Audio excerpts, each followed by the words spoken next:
നമ്മുടെ രാമായണ ത്രയോദയജ്ഞത്തിന്റെ സമാപനം പൂർത്തിയാണ്. അപ്പോ 7 കാണ്ഡങ്ങൾ നമ്മൾ പറഞ്ഞു. രാമായണം നവാഹമായിട്ടാണ് സാധാരണ നമ്മൾ ചെയ്യാറ്, അല്ലെങ്കിൽ സത്രമായിട്ടൊക്കെയാണ് ചെയ്യാറ്. എന്നിരുന്നാലും ഈ രാമായണ മാഹാത്മ്യം ഈ 3 ദിവസം കൊണ്ട് എല്ലാ കാണ്ഡങ്ങളെയും അധികരിച്ചുകൊണ്ട് നമുക്കിവിടെ പൂർത്തീകരിക്കാൻ കഴിയുമെന്ന് വിചാരിക്കുന്നു. അപ്പൊ അതിന്റെ അവസാന ഭാഗത്തിലേക്ക് നമ്മൾ നീങ്ങുമ്പോൾ നമ്മൾ ഓർത്തിരിക്കേണ്ട ഒത്തിരി കാര്യങ്ങൾ അല്ലെ. ഒരു വ്യക്തിക്ക് ഭഗവാനിലുള്ള വിശ്വാസം എത്ര വർദ്ധിക്കുന്നുവോ അത്രയും ഈശ്വര സാക്ഷാത്കാരം ഉണ്ടാവുന്നുണ്ട് അല്ലെ.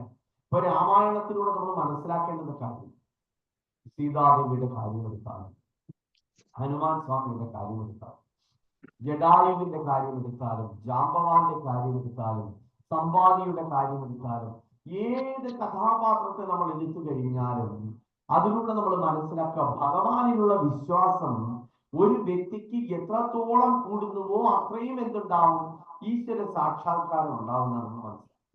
ഒരു ഭഗവാനെ ഒരു ഭക്തൻ എത്ര ഭക്തിയോട് കൂടിയിട്ട് സേവിക്കുന്നുവോ അതിനനുസരിച്ച് ഭഗവാൻ ആ വ്യക്തിയോട് പ്രതികരിക്കുന്ന അല്ലെ.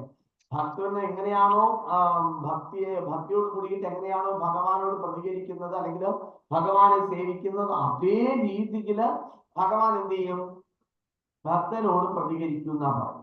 അങ്ങനെ ഭഗവത് സാക്ഷാത്കാരം ലഭിക്കുന്നതോട് കൂടിയിട്ട് ഒരു വ്യക്തിക്ക് ജീവിതത്തിന് പരിപൂർണത കിട്ടുന്ന പറയും. അപ്പൊ നമ്മുടെ ഭഗവാനെ സേവിച്ച് സേവിച്ച് സേവിച്ച് ഭഗവാന് സാക്ഷാത്കാരം കിട്ടിയ ആരെങ്കിലും നമ്മുടെ കേരളത്തിലുണ്ടോ?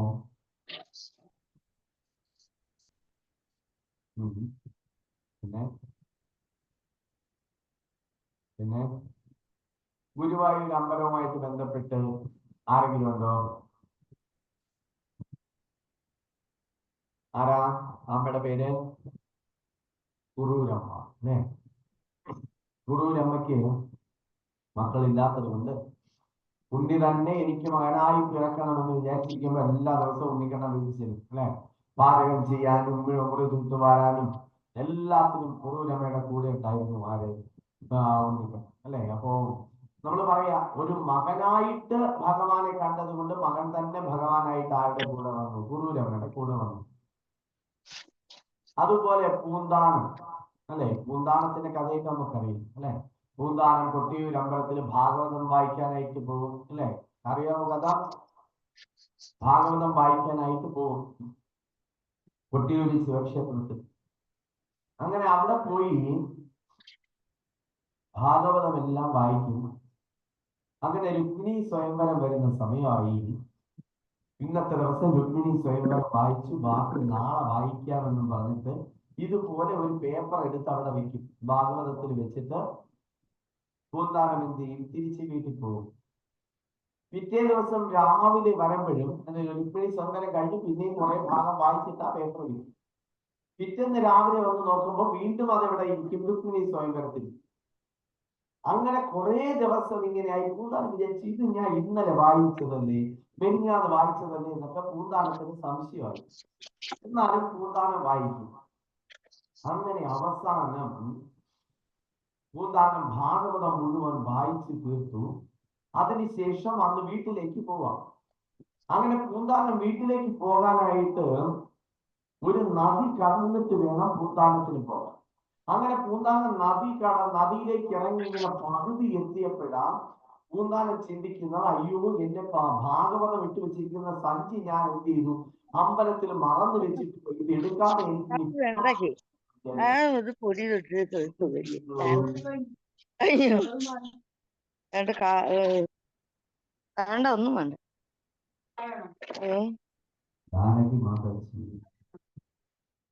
അപ്പോ പൂന്താനം പറഞ്ഞു, എന്താണ്, ഭാഗവതമില്ലാതെ ഒരു കാരണവശാലും എന്ത് ചെയ്യാൻ പറ്റില്ല, നമുക്ക് വീട്ടിലോട്ട് പോകാൻ പറ്റത്തില്ല. അങ്ങനെ പൂന്താനം എന്ത് ചെയ്തു, നേരെ തിരിച്ച് കൊട്ടിയൂർ അമ്പലത്തിൽ വന്നു.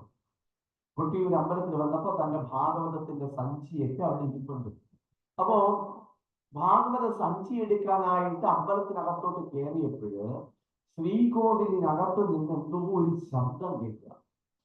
അപ്പൊ പൂന്താനം എന്ത് ചെയ്തു? ചെന്നിട്ട് ആ അമ്പലത്തിന്റെ കതവിന്റെ താക്കോൽ ദ്വാരത്തിനുള്ളിൽ കൂടി അകത്തോട്ട് നോക്കി. എന്താ ഇവിടെ സംഭവം നടക്കുന്നത്? ഇന്ന് സുപ്രിയാമ്മ ഇവിടെ പറയാം, ഈ അമ്പലം പൂട്ടിക്കിടന്നപ്പോ ഞാൻ ഇതിലേ പോകുമ്പോ എല്ലാ ദിവസവും വന്നിട്ട് താക്കോൽ ദ്വാരത്തിലൂടെ അകത്തോട്ട് നോക്കും. അമ്പലം അടച്ചിട്ടിരിക്കുന്ന സമയത്ത് കുറച്ച് വർഷങ്ങൾക്ക് മുമ്പ് ഇവിടെ പൂന്താനം എന്ത് ചെയ്തു? അവിടെ ചെന്നിട്ട് താക്കോൽ ദ്വാരത്തിനുള്ളിലൂടെ അകത്തോട്ട് നോക്കി. അകത്തോട്ട് നോക്കിയപ്പോ മഹാദേവന്റെ മടിയിൽ പാർവതി ദേവി ഇരിക്കുന്നുണ്ട്. ഭൂതഗണങ്ങളെല്ലാം വന്നിട്ട് എന്ത് ചെയ്യാം? ഇങ്ങനെ മുകളിലായിട്ട്, തറയിൽ കാട് കുത്തൂലല്ലോ ഇവര്, അതുകൊണ്ട് മുകളിലായിട്ട് ഇങ്ങനെ ആകാശത്തിൽ ഇങ്ങനെ നിൽക്കുന്നുണ്ട്.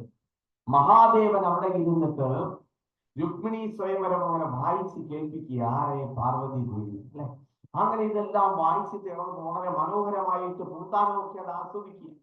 അങ്ങനെ ഈ ഭാഗവതമെല്ലാം വായിച്ചു കഴിഞ്ഞപ്പോ പാർവതി ദേവിയോട് മഹാദേവൻ ചോദിച്ചു, എങ്ങനെയുണ്ട് ഞാൻ രുക്മിണി സ്വയംവരം വായിച്ചു പറഞ്ഞു തന്നത്, എങ്ങനെയുണ്ട് എന്ന് ചോദിച്ചു. അപ്പൊ പാർവതി ദേവി പറഞ്ഞു, നന്നായിട്ടുണ്ട്, പക്ഷെ പൂന്താനം വായിക്കുന്നതിന് അത്ര കൊള്ളത്തില്ല എന്ന് പറഞ്ഞല്ലേ. അപ്പൊ വായിച്ചതൊക്കെ നല്ലതാ, പക്ഷെ പൂന്താനം വായിക്കുന്നതാ നല്ലതെന്ന് പറഞ്ഞു. അപ്പോ മഹാദേവൻ പറഞ്ഞു, എനിക്കും അതാ ഇഷ്ടം, അതുകൊണ്ടാ ഞാൻ എല്ലാ ദിവസവും എന്ത് ചെയ്യുന്നത്, രുക്മിണി സ്വയംവരത്തിനുള്ള ആ പേപ്പർ എടുത്ത് മാറ്റി വെക്കുന്നതെന്ന് പറഞ്ഞു അല്ലേ. അപ്പൊ അതാണ് നമ്മൾ എങ്ങനെയാണോ ഭഗവാനോട് സേവ ചെയ്യുന്നത്, നമ്മൾ ഏത് തരത്തിലുള്ള പ്രേമഭക്തിയാണോ ഭഗവാൻ കൊടുക്കുന്നത്, അതുപോലെ എന്ത് ചെയ്യും ഭഗവാൻ നമ്മളോട് എന്ത് ചെയ്യും? ഇത് കാണിക്കുന്ന പറഞ്ഞ ആ ഒരു രീതിയിൽ ഭഗവാൻ പ്രതികരിക്കുന്ന പറഞ്ഞു. അപ്പൊ ഇവിടെ നമ്മൾ പറഞ്ഞു, ഭഗവത് സാക്ഷാത്കാരം കിട്ടുന്നതോട് കൂടിയിട്ട് ഓരോരുത്തർക്കും എന്തുണ്ടാവും? ജീവിതത്തിന്റെ പരിപൂർണത തിരിച്ചറിയുവാനായിട്ട് സാധിക്കുന്നതാണ്. അപ്പൊ ഓരോ ക്ഷേത്രത്തിലും ഭഗവാന്റെ ഓരോരോ ലീലകളുണ്ട് എന്ന് പറയുന്നത്. ഓരോ ക്ഷേത്രത്തിലും ഭഗവാന്റെ ലീലകളുണ്ട്. ഇവിടെ നമ്മൾ ഇന്നിരുന്ന് ഈ ക്ഷേത്രത്തിന്റെ കഥകളൊക്കെ പറഞ്ഞപ്പോ വളരെ വലിയ ഒരു അമ്പലക്കുളമായിരുന്നു എന്നാ പറയുന്നത്. ഇത് നിങ്ങൾക്കൊക്കെ അറിയാൻ പറ്റും. ഈ അമ്പലക്കുളത്തിൽ നിന്ന് ഒരു ചാല അപ്പുറത്ത് പോയിട്ട് ക്ഷേത്രത്തിന്റെ ചിറയിലോട്ട് പോയിട്ടുണ്ടോ എന്ന് പറഞ്ഞു. എന്ന് വെച്ച് കഴിഞ്ഞാൽ ഇവിടെ നിന്ന് ഭഗവാൻ ഇവിടുത്തെ ഐതിഹ്യം അനുസരിച്ചിട്ട് ഇവിടത്തെ എന്താ കുന്നംകുളങ്ങര കൃഷ്ണസ്വാമി ഈ അമ്പലത്തിൽ നിന്ന് നീന്തി അപ്പുറത്ത് പോയിട്ട് തിരിച്ചു വരുമെന്നാ പറയാം അല്ലെ. അപ്പൊ അങ്ങനെയൊക്കെയുള്ള ഐതിഹ്യങ്ങൾ ഉറങ്ങുന്ന ക്ഷേത്രമായിരുന്നു. അതുപോലെ ഭഗവാന്റെ ഓരോ ലീലകളും ഇത് കേട്ടിട്ടില്ലേ? ഭഗവാൻ ഇവിടെ നിന്ന് നീന്തി അപ്പുറത്തെ ചെറിയ പോയിട്ട് വരുന്നത് അങ്ങനെ ഐതിഹ്യമുണ്ട്. ക്ഷേത്രത്തിന്റെ ഐതിഹ്യങ്ങളൊക്കെ ഉണ്ട് അല്ലെ. ഞാൻ അവിടെ കിടന്ന് ഇവിടെ വന്നിട്ട് ഞാൻ ഇത് കണ്ടുപിടിച്ചില്ലേ. അപ്പൊ അതുകൊണ്ട് ഇത് ഇവിടെ വന്നിട്ട് ഇതൊക്കെ മറ്റുള്ളവർക്ക് പറഞ്ഞു കൊടുക്കണം. അത്രത്തോളം ക്ഷേത്ര ഐതിഹ്യങ്ങൾ 1000-ൽ പരം വർഷങ്ങൾ പഴക്കമുള്ള ഒരു കൃഷ്ണസ്വാമി ക്ഷേത്രമാണ്. അപ്പൊ ഭഗവാന്റെ ചൈതന്യവും അത്ര തന്നെ ഉണ്ടാവും. വിളിച്ചാൽ വിളിപ്പുറത്താണെന്നാ പറയാം. അങ്ങനെ ഓരോ ക്ഷേത്രത്തിനും ഭഗവാന്റെ ഓരോ ലീലകളുണ്ട് അല്ലെ. അപ്പോ ഇതൊക്കെ തന്നെ മാനസിക പൂജയിലൂടെ നമുക്ക് ചെയ്യാൻ പറ്റും. ഇപ്പൊ കണ്ണടച്ച് നോക്കിക്കഴിഞ്ഞാൽ നമുക്ക് ഈ ചിറയിൽ നിന്ന് അപ്പുറത്തെ ചിറയിലോട്ട് ഭഗവാൻ നീന്തിപ്പോണ കാണാൻ പറ്റും. പറ്റുന്നുണ്ടോ? പറ്റുന്നുണ്ട് അല്ലെ. അങ്ങനെ മാനസിക പൂജയിലൂടെ നമ്മൾ ഭഗവാനെ എന്ത് ചെയ്യണം? അറിയണം എന്നാ പറയുന്നത് അല്ലെ. അങ്ങനെ ഇതെല്ലാം നമുക്ക് ഈശ്വരനോടുള്ള ഭക്തി വർദ്ധിപ്പിക്കും എന്ന് പറയുന്നു അല്ലെ.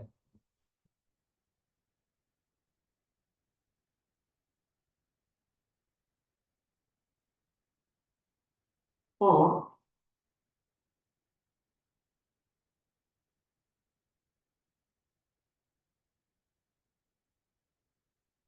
അപ്പോ ഇതെല്ലാം നമുക്ക് ഈശ്വരനോടുള്ള വിശ്വാസം വർദ്ധിപ്പിക്കുന്നതാണ്.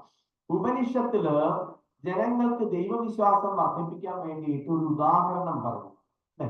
ഒരു മത്തങ്ങ കൃഷിക്കാരുണ്ടായിരുന്നു. മത്തങ്ങ കൃഷി ചെയ്യുന്ന ആൾ മത്തങ്ങ. അങ്ങനെ ഇദ്ദേഹം മത്തങ്ങയൊക്കെ കൃഷി ചെയ്തിട്ട് ഈ മത്തങ്ങ എല്ലാം കൂടെ വലിയ കുട്ടയിലാക്കിയിട്ട് ചന്തയിൽ കൊണ്ടുപോയി കൊടുക്കും. അങ്ങനെ ഒരു ദിവസം ഇദ്ദേഹം എന്ത് ചെയ്തു? ഇത് വിൽക്കുന്നതിന് വേണ്ടിയിട്ട് കാളവണ്ടിയിൽ കയറി നഗരത്തിലേക്ക് പോയി.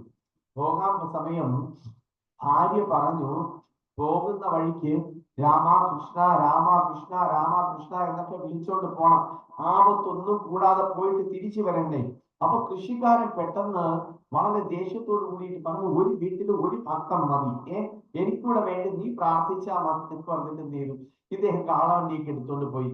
അങ്ങനെ ഉച്ചയ്ക്ക് കഴിക്കാൻ വേണ്ടിയിട്ട് ഭാര്യ സ്നേഹത്തോട് കൂടിയിട്ട് പൊതിച്ചോറൊക്കെ ഉണ്ടാക്കി കൊടുത്തു വിട്ടു.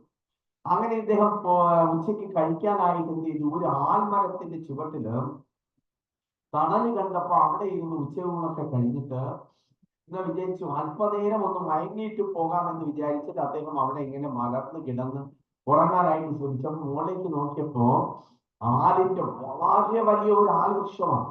ആ ആൽവൃക്ഷത്തിന്റെ കൊമ്പിലൊക്കെ ചെറിയ ചെറിയ ആലിന്റെ കായ ഇങ്ങനെ പഴുത്ത് നിൽക്കുക.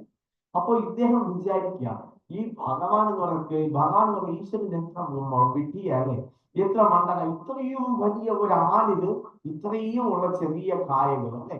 ഞാൻ കൃഷി ചെയ്യുന്ന എന്റെ മത്തങ്ങയിലാണെങ്കിൽ ഇത്രയുള്ള വള്ളിയിൽ ഇത്രയും ഉള്ള മത്തങ്ങ കിട്ടും അല്ലെ. ഞാൻ ദൈവമായിരുന്നെങ്കിൽ ഞാൻ മത്തങ്ങ എടുത്ത് ആലിനും കൊടുത്തേനെ, ആലിൻകായ എടുത്ത് മത്തങ്ങനും കൊടുത്തേനെ എന്ന് ചിന്തിച്ചു. കുറെ കഴിഞ്ഞപ്പോ ഇദ്ദേഹം ഉറങ്ങിക്കഴിഞ്ഞപ്പോ ഒരു കാറ്റ് വീശിയപ്പോഴ് ഒരു ആലിന്റെ കായ നേരെ വന്നിട്ട് ഇയാളുടെ മൂക്കിൽ വീണു. ഇയാള് ഞെട്ടി ഉണർന്ന് നോക്കിയപ്പോ എന്താ ആലിൻകായ. അപ്പൊ ഇയാള് വിചാരിക്കാം, ഞാനായിരുന്നു മത്തങ്ങയായിരുന്നു, ആ മത്തങ്ങ ഒന്ന് എന്റെ മുഖത്ത് വീണിരുന്നെങ്കിൽ എന്ത് ചെയ്തേനെ അല്ലെ. അപ്പൊ ഇങ്ങനെയുള്ള കഥകളൊക്കെ തന്നെ ഉപനിഷത്തിൽ പറഞ്ഞിരിക്കുന്നത് എന്തിനാണെന്ന് വെച്ച് കഴിഞ്ഞാല് ഈശ്വരന്റെ സൃഷ്ടിക്കെല്ലാം തന്നെ അതിൻ്റെതായിട്ടുള്ള ലക്ഷ്യങ്ങൾ ഉണ്ടായിരിക്കും അല്ലെ. അപ്പൊ ഭഗവാനെ സംബന്ധിച്ചിട്ട് അചിന്ത്യൻ എന്ന ഉപനിഷത്തിൽ പറയുന്ന അചിന്ത്യൻ എന്ന് വെച്ച് കഴിഞ്ഞാൽ നമ്മുടെ ചിന്തയ്ക്കും അതീതനായിട്ടുള്ളവനാണ് ആരെന്ന് പറയുന്നത്, ഭഗവാൻ എന്ന് പറയുന്നത്. അപ്പൊ ഭഗവാൻ നമുക്ക് ഓരോരോ കുറവുകളോ കൂടുതലുകളോ ഒക്കെ തന്നിട്ടുണ്ടെങ്കിലും അതിനെല്ലാം ഒരു കാരണം ഉണ്ടാവും അല്ലെ. അപ്പൊ ആ ഒരു ഈശ്വര ചിന്ത നമ്മുടെ ചിന്തയ്ക്കും അപ്പുറത്തായിട്ടാണ് ഭൗതിക ആധ്യാത്മിക ലോകങ്ങളുടെ ഉറവിടം എന്ന് പറയുന്നത് അല്ലെ. അപ്പോ ആ ഒരു ഭഗവാനിലേക്ക് നമുക്ക് എത്രത്തോളം വിശ്വാസമുണ്ടോ ആ വിശ്വാസത്തിനനുസരിച്ച് ഭഗവാൻ എന്ത് ചെയ്യും, നമ്മുടെ അടുക്കിലേക്ക് ഇങ്ങനെ അടുത്ത് വരുന്ന പറഞ്ഞത്. അപ്പൊ ഇവിടെ ഭരതന്റെ ത്യാഗത്തെ കുറിച്ചിട്ടൊക്കെ നമ്മൾ കേട്ടു, ലക്ഷ്മണന്റെ ത്യാഗത്തെ കുറിച്ചിട്ട് രാമായണത്തിൽ പ്രതിപാദിക്കുന്നു അല്ലെ. ലക്ഷ്മണൻ നിഴൽ പോലെ സീതയെയും ശ്രീരാമനെയും സീതാദേവിയെയും സേവിച്ചു എന്നാ പറയുന്നത്. അപ്പോ സീതാദേവിയുടെ പാദസ്വരത്തിന് മുകളിലേക്ക് ലക്ഷ്മണൻ നോക്കിയിട്ടേ ഇല്ല എന്ന് പറയും അല്ലെ. പാദം മാത്രമേ ദർശിക്കുമായിരുന്നുള്ളൂ. അപ്പോ വനവാസത്തിന് പോകാൻ സമയം 3 കാര്യങ്ങള് സുമിത്രാദേവി ആർക്ക് പറഞ്ഞേൽപ്പിച്ചു, ലക്ഷ്മണനോട് പറഞ്ഞേൽപ്പിച്ചു. എന്താണെന്ന് വെച്ച് കഴിഞ്ഞാല് ശ്രീരാമചന്ദ്രമൂർത്തിക്കും ദശരഥ രാജാവിനും തമ്മിൽ യാതൊരുവിധ വ്യത്യാസവുമില്ല. എന്ന് വെച്ച് കഴിഞ്ഞാല് ഒരു അച്ഛന് കൊടുക്കുന്ന അതേ പരിഗണനയും ബഹുമാനവും സ്നേഹവും നീ ആർക്ക് കൊടുക്കണം, ശ്രീരാമ ഭഗവാന് കൊടുക്കണം അല്ലെ. രണ്ടാമത്തെ കാര്യം പറഞ്ഞു, ശ്രീരാമൻ എവിടെയൊക്കെ ഉണ്ടോ അവിടെ എല്ലാം അയോധ്യയാണ് എന്ന് പറഞ്ഞു അല്ലെ. ഇപ്പൊ ശ്രീരാമൻ ഇവിടുന്ന് വനവാസത്തിന് പോവാ കാട്ടിലാണെങ്കിൽ എവിടെയാ, കാട്ടിലാണ് അയോധ്യ അല്ലെ. അതുകൊണ്ട് ശ്രീരാമ ഭഗവാൻ എവിടെയാണോ ഉള്ളത് അവിടെയെല്ലാം അയോധ്യയാണ് എന്ന് പറഞ്ഞു. അതുപോലെ തന്നെ പറയുന്നു, എന്നെ നീ എങ്ങനെയാണോ കാണുന്നത് അങ്ങനെ തന്നെ സീതയെ കാണണം എന്ന് ആര് പറയാ, സുമിത്രാദേവി പറയാ. അതായത് ഒരമ്മയുടെ സ്ഥാനത്ത് നീ എന്ത് ചെയ്യണം, സീതാദേവിയെ കാണണം. അന്ന് അമ്മയ്ക്ക് കൊടുത്ത വാക്കൊരിക്കലും ആരും തെറ്റിച്ചിട്ടില്ല, ലക്ഷ്മണൻ തെറ്റിച്ചിട്ടില്ല. അപ്പൊ സീതാദേവിക്ക് അനുജനായിട്ടുള്ള ലക്ഷ്മണനോട് ഭയങ്കര സ്നേഹമായിരുന്നു അല്ലെ. ജനക മഹാരാജാവിന്റെ കൊട്ടാരത്തിലായിരുന്നു എന്ത് രാമൻ ശ്രീരാമ ഭഗവാൻ എങ്ങനെയാ സീതയെ വിവാഹം കഴിച്ചേ, എങ്ങനെയാ വിവാഹം കഴിച്ചേ, ശിവധരസ് എന്ന് പറയുന്ന ആ ഒരു ധനുസ് എടുത്തിട്ട് അർപ്പിക്കുക അല്ലെ. അങ്ങനെ ജനക മഹാരാജാവിന്റെ കൊട്ടാരത്തിലാ ആ ശിവധനുസ് വെച്ചിരുന്നത്. അങ്ങനെ ഒരു ദിവസം ജനക മഹാരാജാവ്, ഈ വലിയ രാജാക്കന്മാർ വന്നിട്ട് പോലും എടുക്കാൻ പറ്റാത്തതാണ് ആ ധനുസ് എന്ന് പറയുന്നത് അല്ലെ. അപ്പൊ ഒരു ദിവസം ജനക മഹാരാജാവ് നോക്കിയപ്പോ സീതാദേവി വളരെ കൂളായിട്ട് ഈ ധനുസ് എടുത്ത് മാറ്റി വെച്ച് തുടച്ചു വൃത്തിയാക്കി അല്ലെ. അപ്പൊ ജനക മഹാരാജാവിന് മനസ്സിലായി ഇത് സാധാരണ ഒരു സ്ത്രീയല്ല സീതാദേവി അല്ലെ, ആര് തന്നെയാ, ലക്ഷ്മി ദേവി തന്നെയാണ്. അങ്ങനെ ജനക മഹാരാജാവ് ഭയങ്കര അതിശയത്തോട് കൂടിയിട്ട് നോക്കുക. കാരണം 100 കണക്കിന് മന്നന്മാര് വിചാരിച്ചിട്ട് പോലും എന്ത് ചെയ്യാൻ പറ്റിയിട്ടില്ല, ഇതെടുത്ത് കുലയ്ക്കാനായിട്ട് സാധിച്ചിട്ടില്ല. അങ്ങനെ ആ ഒരു സ്വയംവര സമയത്ത് ശ്രീരാമൻ വന്നിട്ട് എന്ത് ചെയ്തു, വളരെ ഈസി ആയിട്ട് ആ വില്ലെടുത്ത് കുലച്ചു അല്ലെ. അപ്പൊ അതിനുശേഷം സീതാദേവി ഇങ്ങനെ ആ പുഷ്പഹാരവുമായിട്ട് ഇങ്ങനെ ചെന്ന് നിൽക്കുക. പുഷ്പഹാരവുമായിട്ട് ചെന്ന് നിൽക്കുന്ന സമയത്ത് ശ്രീരാമൻ ഇങ്ങനെ എന്താണ് തല ഉയർത്തി ഇങ്ങനെ നിൽക്കുക അല്ലെ. തല കുനിച്ചു കൊടുക്കാതെ ഇങ്ങനെ ഇരിക്കുക. സീതാദേവിക്കാണെങ്കിൽ ചാടിയെടുത്ത് മാല ഇടാനും പറ്റുന്നില്ല. അപ്പൊ ഇങ്ങനെ സീതാദേവിയുടെ തന്റെ അമ്മയായിട്ട് തന്റെ ജ്യേഷ്ഠത്തിയായിട്ടാ വരേണ്ടതാണ് സീതാദേവി. അപ്പൊ ലക്ഷ്മണൻ ഇങ്ങനെ നോക്കിയപ്പോ ശ്രീരാമനൊക്കെ തല കുനിക്കുന്നതുമില്ല, ചേട്ടത്തി കാണുന്നുണ്ടെങ്കിൽ മാലയൊക്കെ ഇടാനും പറ്റുന്നില്ല. പെട്ടെന്ന് എന്ത് ചെയ്തു എന്നറിയാവോ? ലക്ഷ്മണൻ നിന്നിട്ട് ശ്രീരാമചന്ദ്ര ഭഗവാന്റെ കാലിൽ വീണ് നമസ്കരിച്ചു. അപ്പൊ പെട്ടെന്ന് ശ്രീരാമൻ എന്ത് ചെയ്തു? തല കുനിച്ചിട്ട് അനുഗ്രഹം കൊടുത്തു. ആ സമയത്ത് സീതാദേവി എന്തിടുകയും ചെയ്തു? മാല ഇടുകയും ചെയ്തു. അപ്പൊ ഇവിടെ നമ്മൾ മനസ്സിലാക്കേണ്ട കാര്യം, ഒരമ്മയുടെ സ്ഥാനത്ത് നിന്നിട്ട് ഒരു ജ്യേഷ്ഠത്തിക്ക് വേണ്ടുന്ന സ്നേഹങ്ങളും ബഹുമാനങ്ങളും എല്ലാം കൊടുത്തുകൊണ്ട് ആ ഒരു സേവ ചെയ്യുന്നതിലേക്കായി ആ ഒരു സ്നേഹം നിലനിർത്തിയിരുന്ന വ്യക്തിയാണ് ആര്? ലക്ഷ്മണൻ. അപ്പോ നമ്മൾ ഹനുമാന്റെ വിനയത്തെ കുറിച്ചിട്ട് പറഞ്ഞു, ഹനുമാന്റെ ഭക്തിയെ കുറിച്ചിട്ട് പറഞ്ഞു, ഭരതന്റെ ത്യാഗത്തെ കുറിച്ചിട്ട് പറഞ്ഞു, ലക്ഷ്മണന്റെ ത്യാഗത്തെ കുറിച്ചിട്ടും ഒക്കെ നമ്മൾ പറഞ്ഞു അല്ലെ. ലക്ഷ്മണന് ഒരിക്കലും സീതാദേവിയോട് ഒരു തമാശ പോലും പറഞ്ഞിട്ടില്ല എന്ന് പറഞ്ഞു അല്ലെ. ഒരു തമാശ പോലും പറഞ്ഞിട്ടില്ല. സ്ത്രീകളുമായിട്ട് എല്ലാ സ്ത്രീകളെയും തന്റെ അമ്മയെ പോലെ കാണുന്നു. അതുകൊണ്ട് രാമായണം ലക്ഷ്മണനെ സ്തുതിക്കുകയാണെന്നാ പറയുന്നത്. വനവാസ കാലത്ത് ശ്രീരാമചന്ദ്ര ഭഗവാനും സീതാദേവിയോടും ഒപ്പം ലക്ഷ്മണൻ പോയിട്ട് എന്ത് ചെയ്യുന്നുണ്ട്? അവർക്കെല്ലാം പർണശാല ഉണ്ടാക്കി അവരെല്ലാം അതിനകത്ത് കഴിയുമ്പോ തൊട്ടടുത്ത മരത്തിന്റെ മുകളിൽ അമ്പും വില്ലുമായിട്ട് ഇങ്ങനെ കാത്തിരുന്നിട്ട് കാവൽക്കാരനായിട്ടിരുന്നതാരെന്ന് പറയുന്നത് ലക്ഷ്മണ ഭഗവാൻ എന്ന് പറയുന്നത് അല്ലെ. അപ്പൊ ആ ലക്ഷ്മണനെ സീതാദേവി ശമിക്കുന്ന ഒരു സമയത്ത് അല്ലെ, അങ്ങനെയാണ് ആ മാരീചൻ ഇങ്ങനെ വരുന്ന സമയത്ത് എന്ത് ചെയ്യും? മാനായിട്ട് വരുന്ന സമയത്ത് നീ പോയിട്ട് രാമചന്ദ്ര പ്രഭുവിനെ നോക്കാൻ പറയും അല്ലെ. ഇപ്പൊ ലക്ഷ്മണൻ അറിയാം ശ്രീരാമചന്ദ്ര ഭഗവാനെ ആർക്കും തോൽപ്പിക്കാൻ പറ്റില്ല, ആർക്കും ആക്രമിക്കാൻ പറ്റില്ല. അതുകൊണ്ട് പറഞ്ഞു ഇല്ല ജ്യേഷ്ഠത്തി ഇല്ല, പ്രഭു വന്നോളും എന്ന് പറയുമ്പോ സീതാദേവി പറയുന്നത് എനിക്ക് മനസ്സിലായി, നിന്റെ ഇംഗിതം എന്താണ് എന്ന് എനിക്ക് മനസ്സിലായി അല്ലെ. ശ്രീരാമചന്ദ്ര ഭഗവാൻ എന്തെങ്കിലും സംഭവിച്ചു കഴിഞ്ഞാൽ നിനക്ക് എന്നെ ഭാര്യയായിട്ട് സ്വീകരിക്കാൻ വേണ്ടിയിട്ടാ നീ പോകാത്തെന്ന് പറയുന്നത്. അപ്പൊ അത്രയും നിറഞ്ഞ കണ്ണുകളോട് കൂടിയിട്ട് വിഷമിച്ചിട്ടാണ് ലക്ഷ്മണൻ എന്ത് ചെയ്യുന്നത്? അവിടെ ശ്രീരാമന് തിരക്കി പോകുന്നത്. അപ്പോ ഇവിടെ നമ്മള് 14 വർഷം വനവാസ കാലത്ത് വ്രതമിരുന്ന് ഒരു തരത്തിലുള്ള സുഖവും ആസ്വദിക്കാണ്ട് ലക്ഷ്മണൻ എന്ത് ചെയ്തു? അവർക്ക് കാവലായിട്ട് നിന്നാ പറയുന്നത് അല്ലെ. അങ്ങനെ ഒരു ദിവസം നമ്മൾ അവസാന ഭാഗത്തിലേക്ക് വരുവാണ്. ഒരു ദിവസം ദുർവാസാവ് മഹർഷി അയോധ്യയിലെത്തി. ആ അയോധ്യയിൽ എത്തുന്നതിന് തൊട്ട് മുമ്പ് തന്നെ രാമനെ കാണാനായിട്ട് യമധർമ്മൻ അവിടെ വന്നു. ശ്രീരാമചന്ദ്ര ഭഗവാനെ കാണാനായിട്ട് യമധർമ്മൻ വന്നു. അപ്പോ യമധർമ്മൻ വന്ന കാര്യം എന്താന്ന് വെച്ച് കഴിഞ്ഞാല് ശ്രീരാമചന്ദ്ര ഭഗവാന്റെ ആ ഒരു ലീലകളെല്ലാം, ത്രേതായുഗത്തിലെ ലീലകളെല്ലാം അവസാനിച്ചു. അപ്പൊ അങ്ങേക്ക് തിരിച്ചു പോകാൻ സമയമായി എന്ന് പറയാൻ വേണ്ടിയിട്ട് ആര് വന്ന്? യമധർമ്മൻ വന്നത്.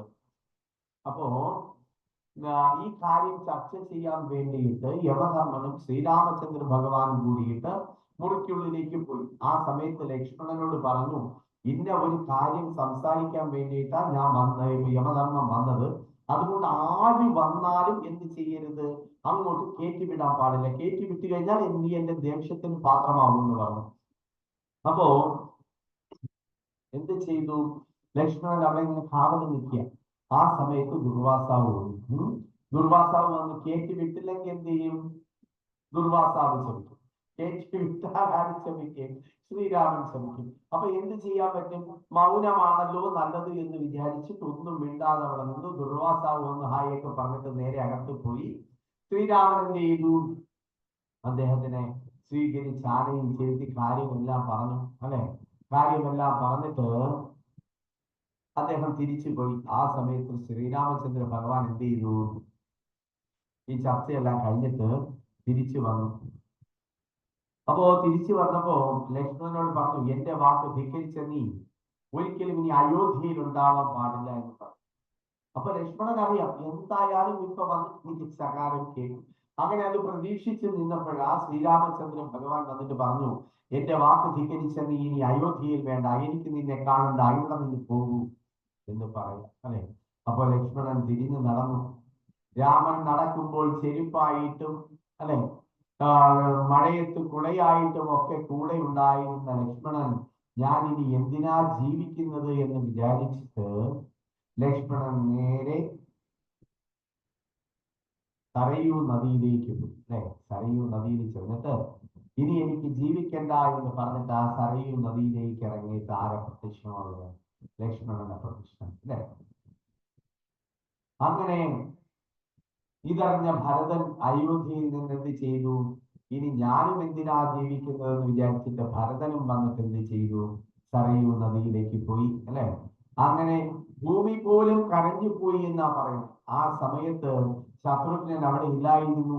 ശത്രുഘ്നനും പോയില്ല, ലവകുശന്മാരും അവിടെ നിന്ന് പോയില്ല അല്ലെ. അങ്ങനെ ഭരതനും ലക്ഷ്മണനും സരയൂ നദിയിലൂടെ പോവാണ് അല്ലെ. ഇപ്പൊ ത്യാഗങ്ങൾ പറഞ്ഞപ്പോ ഇപ്പൊ നമുക്ക് വിനയം പറഞ്ഞു, ഭക്തി പറഞ്ഞു, ഭരതന്റെ ത്യാഗം പറഞ്ഞു, ലക്ഷ്മണന്റെ ത്യാഗം പറഞ്ഞു അല്ലെ. അപ്പോ ഇനി അത് വിഭീഷണന്റെ ത്യാഗമായി ഇനി നമ്മൾ പറഞ്ഞ് അവസാനിപ്പിക്കും. ഇപ്പൊ വിഭീഷണൻ മാത്രമാണ് ഓരോ പ്രാവശ്യം രാവണൻ തെറ്റ് ചെയ്യുമ്പോഴും എതിർത്ത് സംസാരിച്ചിരുന്നത്. ആര് മാത്രമാണ്? വിഭീഷണൻ മാത്രമാണ്. ഒരു ദിവസം രാവണൻ വിഭീഷണനെ ചവിട്ടി പുറത്താക്കി അല്ലെ. കാരണം രാമായണം പറയുന്നു നമുക്ക് ഏവർക്കും രണ്ട് തരത്തിലുള്ള സുഹൃത്തുക്കളുണ്ടെന്നാ പറയുന്നത് അല്ലെ. രാമായണത്തിൽ നിന്ന് നമ്മൾ മനസ്സിലാക്കേണ്ടത് നമുക്ക് രണ്ട് തരത്തിലുള്ള സുഹൃത്തുക്കളുണ്ട്. ഒന്ന് നിഴലിനെ പോലെ നിൽക്കുന്ന സുഹൃത്ത്, ഒന്ന് കണ്ണാടി പോലെ നിൽക്കുന്ന അല്ലെ. അപ്പോ നിഴൽ പോലെയുള്ള സുഹൃത്ത് എന്ന് പറയുന്നത് എപ്പോഴും നമ്മളെ പുകഴ്ത്തി പറയും അല്ലെ. നിഴല് പോലെ കൂടെ നടക്കുന്നവര് എപ്പോഴും നമ്മളെ കുറിച്ച് പുകഴ്ത്തി പറയും. നമ്മൾ തെറ്റ് ചെയ്താലും പറയും കുഴപ്പമില്ല, നീ ചെയ്ത് എന്ന് പറയും അല്ലെ. പക്ഷെ കണ്ണാടി പോലെയുള്ള സുഹൃത്തുക്കള് എന്ത് ചെയ്യും? നമ്മൾ ഒരു തെറ്റ് ചെയ്ത് കഴിഞ്ഞാൽ അത് തെറ്റാണ് എന്ന് നമുക്ക് പറയും അല്ലെ. അപ്പോ പക്ഷെ നമ്മളത് ശരിയാണെന്ന് പറയും, നമ്മൾ സമ്മതിച്ചു കൊടുക്കത്തില്ല. അപ്പൊ ഒരു ദിവസം വിഭീഷണനെ എന്ത് ചെയ്തു? ഇങ്ങനെ ഒരു തെറ്റ് കണ്ടപ്പോ വിഭീഷണൻ അത് തിരുത്തി കൊടുത്തത് കൊണ്ട് എന്ത് ചെയ്തു? വിഭീഷണനെ രാവണൻ ചവിട്ടി പുറത്താക്കി. അങ്ങനെ ആകാശമാർഗം വിഭീഷണനും കൂടെ രണ്ട് മന്ത്രിമാരും രാമേശ്വരത്തെത്തി അല്ലെ. അവിടെ നിന്ന് വിട്ടു, ലങ്കയിൽ നിന്ന് വിട്ടു നേരെ എവിടെയാ വന്നത്? ആകാശമാർഗം രാമേശ്വരത്ത് വന്നു. അപ്പൊ ലങ്കേശ്വരൻ രാവണന്റെ സഹോദരനാണ്. ഞാൻ പല പ്രാവശ്യം സീതാദേവിയെ മോചിപ്പിക്കണം എന്നൊക്കെ തന്നെ ആര് പറഞ്ഞിട്ടുണ്ട്? വിഭീഷണൻ പറഞ്ഞിട്ടുണ്ട്. ഇപ്പോൾ എന്നെ പുറത്താക്കി എന്ന് പറഞ്ഞ് ആരോട് പറഞ്ഞു? ശ്രീരാമചന്ദ്ര ഭഗവാനോട് പറയും. ഇപ്പോൾ ശ്രീരാമചന്ദ്ര ഭഗവാനോട് പറഞ്ഞു, സീതാദേവിയെ മോചിപ്പിക്കാനായിട്ട് ഞാൻ അങ്ങയെ സഹായിക്കാം. ഓരോ രാക്ഷസന്മാരും യുദ്ധത്തിന് വരുമ്പോ ആ രാക്ഷസന്മാരെ കൊല്ലാനായിട്ട് ഏത് മാർഗമാ പാലിക്കേണ്ടതെങ്കിൽ ഏത് മാർഗത്തിലൂടെയാ പോകേണ്ടതെന്ന് എന്ത് ചെയ്യാം, ഞാൻ നിനക്ക് പറഞ്ഞു തരാം എന്ന് ആര് പറഞ്ഞു? വിഭീഷണൻ പറഞ്ഞു.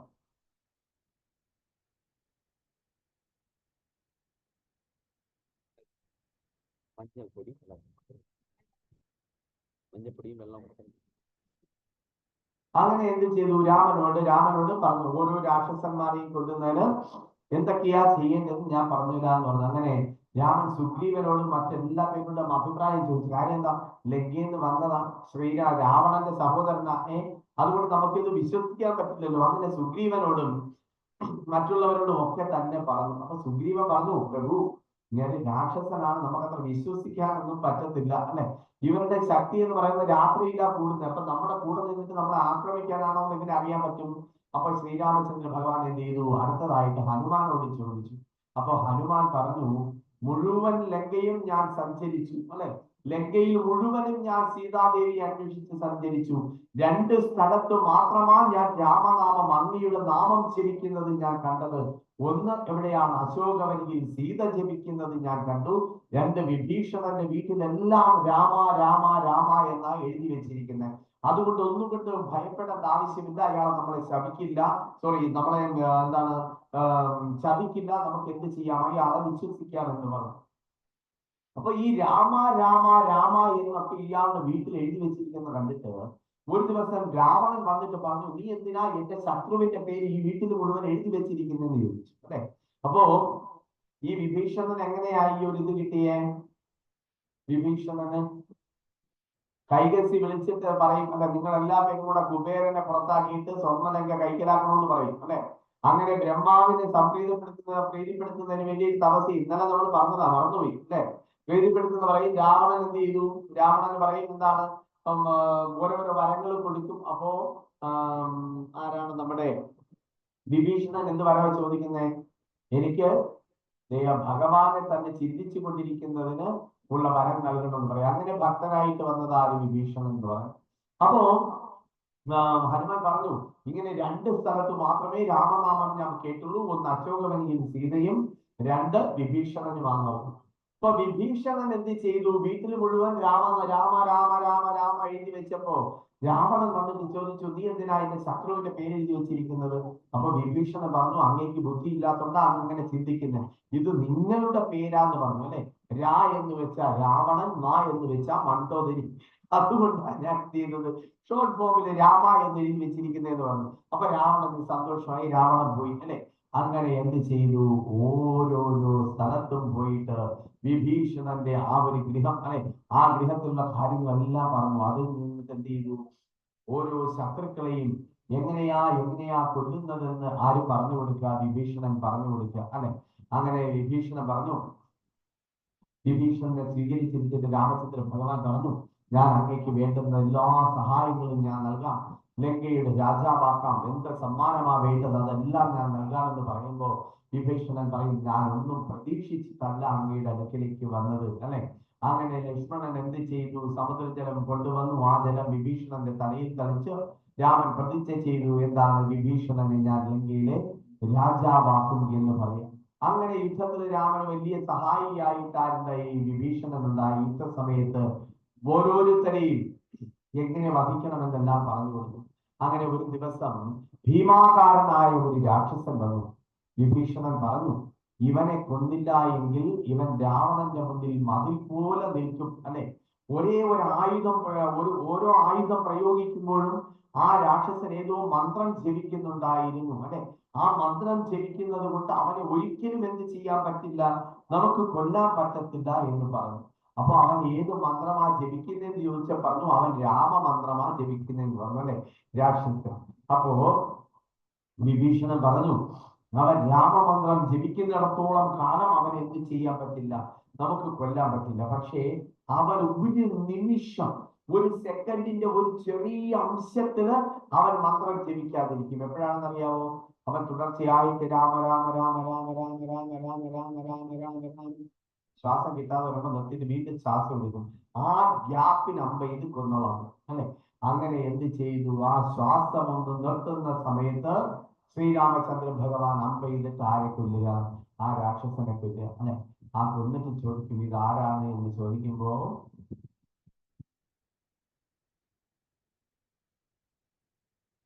മരിച്ചു കിടക്കുമ്പോ വിഭീഷണൻ കരയും അല്ലെ. അങ്ങനെ കരഞ്ഞു നിൽക്കുമ്പോ വിഭീഷണനോട് ചോദിക്കും, ഇത് ആരാ മരിച്ചു കിടക്കുന്നു ചോദിക്കും. ഇത് ആരാന്ന് ചോദിക്കാൻ പറയും, അത് എന്റെ മകനാണ് അല്ലെ.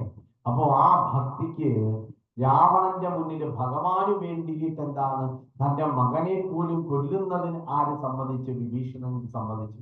അതാണ് ആ ഒരു ഭക്തി എന്ന് പറയുന്നത്. അവിടെ അതൊരു ചതിയാണോ എന്ന് ചോദിച്ചാലല്ല അല്ലെ.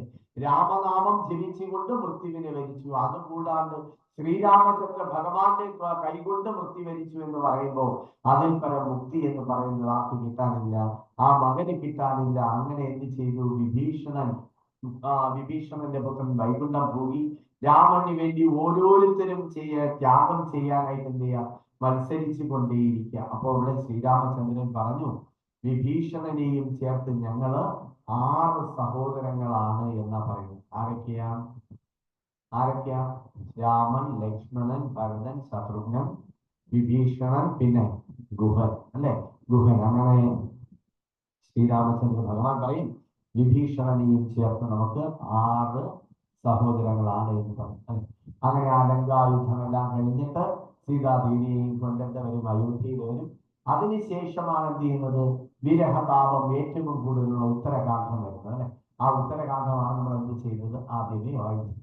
അങ്ങനെ ഇവിടെ നമ്മുടെ എന്ത് രാമായണ ത്രയോഹയജ്ഞം ഇവിടെ അവസാനിക്കുകയാണ്. അപ്പോൾ എല്ലാവർക്കും നമ്മൾ ഈ പറയുന്ന ആ ഒരു ചുരുങ്ങിയ സമയം കൊണ്ട് ഇത്രയും കാര്യങ്ങളൊക്കെ കവർ ചെയ്യാൻ പറ്റിയെന്ന് നമ്മൾ വിചാരിക്കുന്നു. എല്ലാ കാണ്ഡങ്ങളിലൂടെയും നമുക്ക് പോകാൻ പറ്റിയെന്ന് വിചാരിക്കുന്നു. അതോടൊപ്പം തന്നെ രാമായണത്തിലുള്ള വിലയേറിയ മൂല്യങ്ങളെല്ലാം തന്നെ നമ്മുടെ ജീവിതത്തിലേക്ക് കൊണ്ടുവരുന്നതിനുള്ള മാർഗനിർദ്ദേശങ്ങൾ നൽകാൻ കഴിഞ്ഞു എന്ന് വിചാരിക്കുന്നു. അപ്പൊ എല്ലാവർക്കും എന്താ പറയുക, ഈ ഒരു വളരെ തിരക്കേറിയ ഈ ഒരു സമയത്തും ഇവിടെ വന്നതിലൊക്കെ സന്നിഹിതരാകാൻ നിങ്ങൾ കാണിച്ച ഒരു സന്മനസ്സിന് ഒരുപാട് ഒരുപാട് നന്ദി. അതോടൊപ്പം തന്നെ ഈ ക്ഷേത്രത്തിൽ ഇങ്ങനെ ഒരു സംരംഭം ചെയ്യാൻ കഴിയുന്നതിൽ അതിന് നമുക്ക് മാർഗനിർദ്ദേശം നൽകിയ സുപ്രിയാമയോടും അതുപോലെ തന്നെ ഇവിടുത്തെ ഭാരവാഹികളോടും എല്ലാ ഇവിടുത്തെ ജനങ്ങളോടും എല്ലാം നമ്മുടെ കൃതജ്ഞത അറിയിക്കുന്നു. Hare Krishna. Thank you very much.